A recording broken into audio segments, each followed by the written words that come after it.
Hey, what's up out there? It's David Duford at Final Expense Agent Mentor at feagentmentor.com, where I help agents like you succeed in the final expense and life insurance business. And in this video, we have part D of the Ben Feldman at Work audio cassette series that was recorded many decades ago. In this specific video, Ben Feldman goes into a mock sales presentation with two agents playing prospects as partners in a business. So if you've ever been interested in how the legendary New York life agent Ben Feldman actually sells life insurance, then stick around and enjoy his sales presentation. This is an unrehearsed sales interview with our two other insurance salesmen, Reed Britton and Ben Silver, who will act out a simulation with Ben Feldman. In this scene, Mr. Britton and Mr. Silver are playing the owners of the Ajax Real Estate Development Company. For 12 years, they've been buying and developing land. They build industrial real estate leasing property, mostly warehouses, together with some front office space. There are a series of these. Consequently, Mr. Britton and Mr. Silver have some land they bought in advance, some mortgages they're getting paid down, and some new mortgages. Their bank cooperates with this plan. Their net assets, if split down the middle, would be approximately $2 million each. Other than their home, personal life insurance, and a few small investments, everything is tied up in the Ajax Real Estate Development Company. Recently, they received a letter from Mr. Ben Feldman stating that he had an idea. They have an appointment with him today. They're greeting him now. How do you do, Mr. Feldman? How do you do, Mr. Britton? How do you do, Mr. Silver? Nice to meet you people. Nice to know you.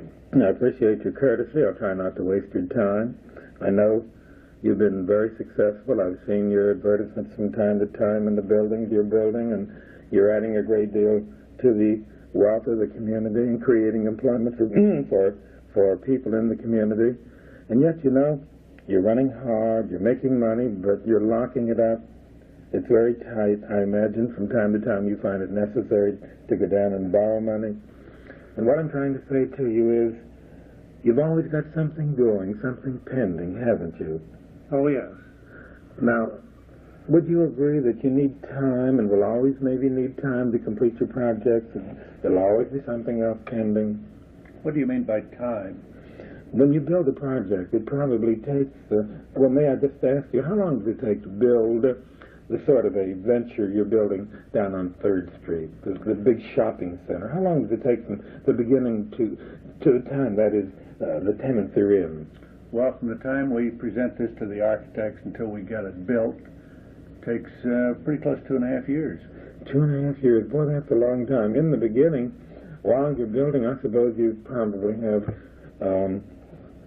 access to money, maybe construction money that you go down and you get.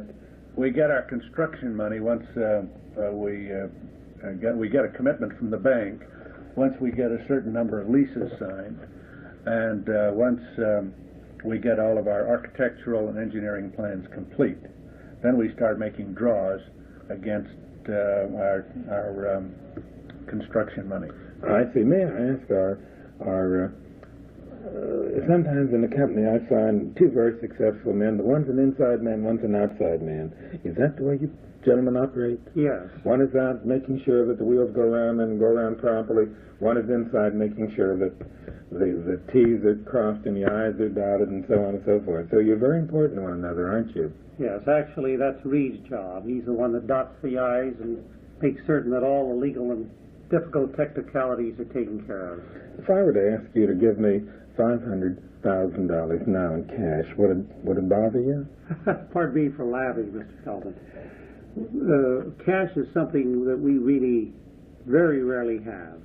We put our money to work constantly, and all we would get with cash would be just regular bank interest, and we can turn that over many times in our developments. Well, you know, something happened to your associate, Mr. Britton. His wife, and she won't be his wife, she'll be his widow, could very well come to you and say, look, Internal Revenue is asking me for not $500,000, but possibly $750,000, and they want the money. And where am I going to get it?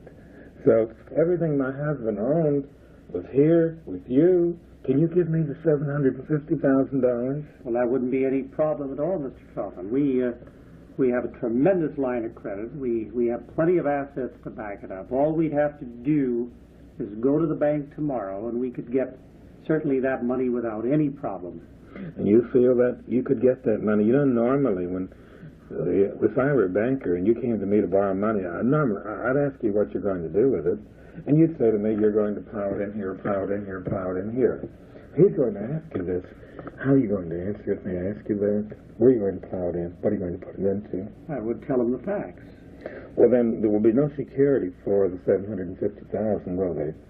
Well, the security would be me, Mr. Feldman. Both Reed and I are familiar with the entire operation of this business to the point where if anything happened to either one of us, the other one could carry on without any problem at all. Even though we have our respective positions, we've done that enough planning to the point where we know all the facets of the business. Plus, in addition to that, we have developed a fine organization with good backup men. So I feel that the bank would go along with any problem that we'd have because they'd be fully confident that our organization would continue. If your partner, Mr. Britton, or may I call you Reed? Surely. If he were to go away for a weekend, it wouldn't bother you. You could manage. If he were late getting back the next week, it wouldn't bother you. Suppose he went away for a month. Would that bother you? Well, he has been away for a month, and I will say that I do miss him, yes. If he went away, if he took a long vacation and was gone for a year, would that bother you? Very definitely. Well, someday he's going to walk out and he's never coming back. Would that bother you? Yes, it would. Because not only do you have to do his work, or find someone to do what he's been doing, and you know, he's very good. He's a key man. One, because this is his own money that he's working with. Number two, he's stubbed his toe along the way a time or two, and because he did that, he learned and he became better and better and better. So it may take a while for you to find and train another man who may also stub his toe a time or two. Now, it's going to be awfully hard for you to do everything you're doing now and everything he's been doing. It's going to be doubly hard to take $750,000 out of your bank or out of your company and give it to his family. It's going to restrict your ability to borrow money, more money, even if you can do this. You know, there is another way. As long as you're both here, no problem. But if either man walks out, the widow can't step into that man's shoes.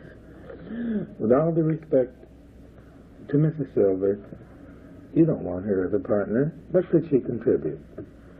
No, I don't think I would. I'm sure that she would say, look, Reed, I'm not qualified to work. And she really isn't, nor is my wife qualified to work. They've been raising families, and they don't have any training as secretaries and so on. Now, I'll tell you, Ben and I have talked about this, and someday we can see that we've got to either have a definite plan for continuity or we've got to have a complete bailout, and we haven't concluded which way to go. Now, Ben has two daughters. We expect that they will marry two very fine sons, and in all probability those two sons might someday fit into the business. Nothing would please us more than to make way for them, and I have a feeling that my two sons are looking very eagerly to joining this business someday.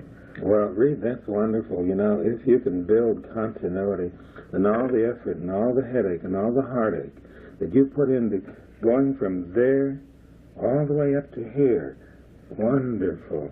And then your boys can step into your shoes and carry it on. It's a lifetime of effort that isn't lost, that isn't wasted. Now they can carry it on. For your family, the return on the business is much more than the return on the money itself. Would be wonderful. But in order to keep together what you've put together, you'd better take care of the other man. I don't mean you, I don't mean you, but Uncle Sam's everybody's partner, and he will want 20% of everything you own. He'll want 25. He'll want 30. The bigger you get, the more he'll take, and you simply can't pull that kind of money out of an operation without hurting it. Now, Mr. Feldman, we've thought about this. As you know, we pay income taxes every year, and consequently taxes are not completely foreign to us. And we've had friends who have died. Now, I have a friend who died, and his family told me that they had an interesting way to pay this off over a 10-year period that the government has provided. In other words, he was a stockholder in this little company, doing very well, and when they came up against this estate tax problem, they arranged with the government to pay it off over a 10-year period, and I think they only charged 4% interest. That's right. A fantastic method, and I think that would probably be the answer to our problem, Ray. Yeah, that's one reason I haven't panicked over this before. I've sort of felt that we had a way out. We had time. But you do have to pay what must be paid. Yes. Oh, yes. But you do get time to do it. Yes. 10 years, as we understand now. Of course, we haven't gone into it too thoroughly, but we haven't been that concerned about this problem. Well, I understand. No one plans on dying, only on living. I don't think I'm going to die today. And we all feel that way, so we plan on living. But you know, you do have to pay it, don't you? Whatever it turns out to be, if it's $2 million or $500,000 or whatever it turns out to be, you have time to pay it, but you do have to pay it. And you'll pay it plus interest. Only 4%, Mr. Conklin. Well, if you'll give my company just the 4%, I'll pay it for you. Say that again. If you'll give my company just the 4%, we'll pay it for you. If you'll give me the 4%, we'll pay the $500. And then we'll have to pay you back the $500? No, there is a contract. If you can qualify, there is a plan, there is a policy, which you won't pay for, your company will. But it'll be owned by, paid for, and payable to your company, and there is a method of using that to pay the cost, all the cost, of settling your estate. Why don't you let me put something together? We're talking about big figures. Men run hard. Sometimes they fall apart. Not all at once, but a little bit each time, each day, each month. There have been a good many days, I imagine, when you woke up with a headache, didn't feel quite as good as you'd like to feel. See, we're beginning to fall apart. Why don't we find out if you're eligible for a certain kind of a policy? Well, Mr. Feldman, I think Reed and I may have overlooked telling you that, and this may be also partial answer to the problem, that several years ago we took out some insurance, and I believe they called it Key Man, and we have it payable currently to our company, and that certainly was a fairly substantial amount. How much was that, Ray? Oh, that was $150,000 apiece. Mm-hmm. And that's not assigned to a bank. Oh, no. That's payable directly to our company. And that would come into the company. Right, and we felt that money could also be used for taxes or whatever other reason it was, or for the loss of any one of our abilities or services if one of us died. Was that a little while ago? A year ago? 5 years ago? It was about 6-7 years ago, thereabouts. Yes. But you know, you're a very successful company. You're a lot bigger now than you were 6 years ago. Furthermore, that was Keyman insurance, and I realize it comes in, can be used however you choose to use it. But if he walks out, I doubt if $150,000 will replace him. You're going to need something to lean on. But over and above that, the day he walks out, he's your partner. So his problems will become your problems. And his family can only look to you. And his estate is so intertwined, can only look to you. This is where they have to look for the money they need to pay what has to be paid. The $150,000 is a nice cash cushion to give you a little time to go find another man and train the other man and pay for the mistakes the other man might make, to gradually replace him. But Uncle Sam might not wait that long. He wants paid quickly.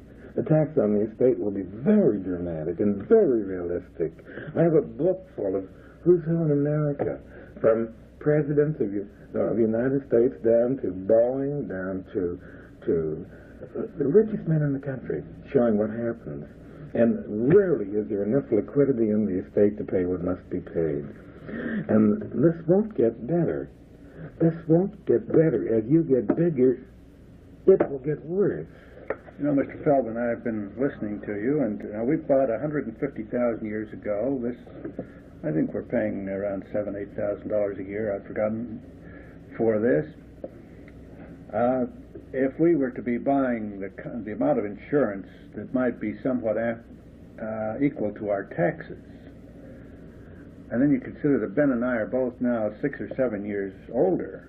We'd be paying a tremendous amount of money, and that might interfere with the profit-making ability of the company, because we would be tying too much money up in some area where it's non-productive. You see, we feel that maybe our working capital is worth 20% per year to us.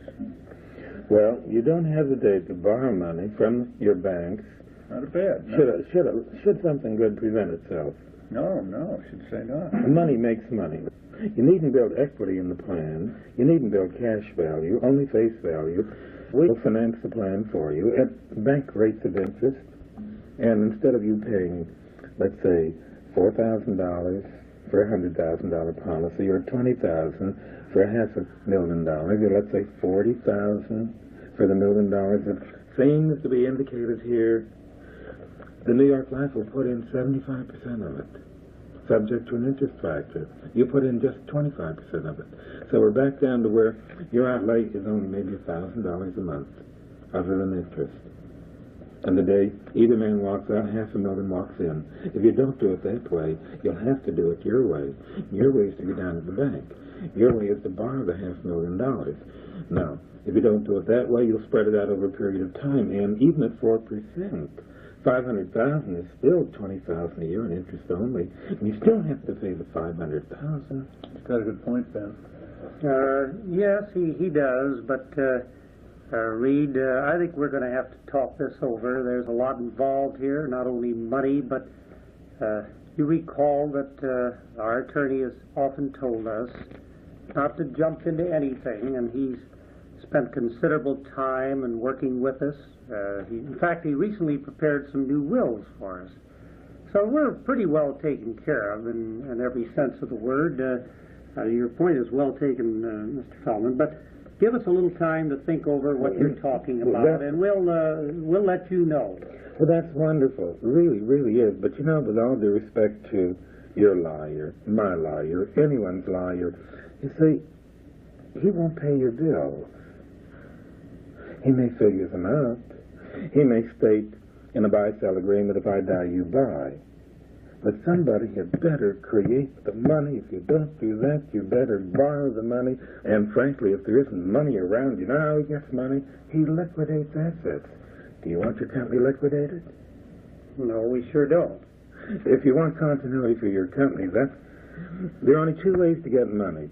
Borrow the money or sell something. Maybe you can borrow the money from the bank, but if you do, you better pay it back. He's going to look you right in the eye and he's going to say, can you pay it back?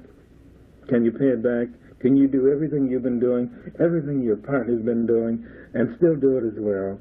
And take this obligation on and promise to pay it back. And until you pay it back, you pay the interest on it. Why don't you let me pay it? There are all kinds of tools. You use the one that fits. This is a tool designed to fit. I'll put it together. Ben, I think he has a good idea. Listen, Mr. Feldman, what we would like to see you do at this point is go back to your office, put this thing in writing, put the figures together, give him your age, Ben, I'll give him mine, and then let's see how it looks on paper. And you know, it's only a week until our auditors are coming out to do some year-end planning. Why don't we spend a little time with our auditors once we get Ben's figures? Good idea. Good idea. Well, that's wonderful, wonderful, wonderful. But let's do one more thing. Could we do one more thing? You know, I can put figures together. And on the outside, you look wonderful to me, but I don't know about the inside. And I can give you a projection that may turn out to be entirely wrong. You look to be 50 years of age, and maybe you're 60. I don't know. And your doctor can't tell me this. Our life underwriting committee can, because they're looking down the road and measuring how far it's going to be. Take time for the medical. It won't take more than an hour at the most. And then what I bring you and what you show your auditor will be authentic and dependable. These rates will be accurate. Would you do that? Well, Ben, Reed and I jog every day for about 3 miles, so we know we're in excellent health. We play tennis on the weekends. We have regular physical checkups. There's no problem there. We know that we can pass. Isn't that right, Reed? And Ben's running around these projects all the time, and I'm running up and down these stairs. That's no I'll tell you, we're a couple of youngsters, I think, physically. That's right. And you know that I'm just completing a case with another firm. They're also developers, and there were 3 of them, and one of them died very suddenly, very unexpectedly. They had to come up with $1 million to pay the widow, and they did it, but boy, it was a load. And he apparently was in good health, and he had a coronary. And you know, a personal friend of mine recently who was always exercising, had a bicycle at home, he watched his food, he didn't want any fat on the steak, everything. You know, he died. He had a coronary unexpectedly. He wasn't overweight. He wasn't anything. I can give you a rate book full of figures, but I don't know if they'll fit. Go one step farther. You're going to spend time with your auditor. I bet your auditor charges you $50 an hour. You're going to spend time with your auditor. Let me give you a projection that I know will be accurate. And if you elect to move ahead on it, this is what it will be. I'll arrange a time that's convenient for you. If Monday isn't convenient, we'll find some other time during the week. It won't take that long. I'll ask the doctor not to keep you waiting. Well, listen, I'm going out of town, let's see, on Tuesday. Any chance I could probably see him before then? How about you, Ben? Well, I just want to be sure of one thing. Now, we don't want to be under any obligation. Let's make that perfectly clear, Mr. Feldman. No obligation. If I can give you something you feel, after study, will do something for you, then we'll have a premise to work on.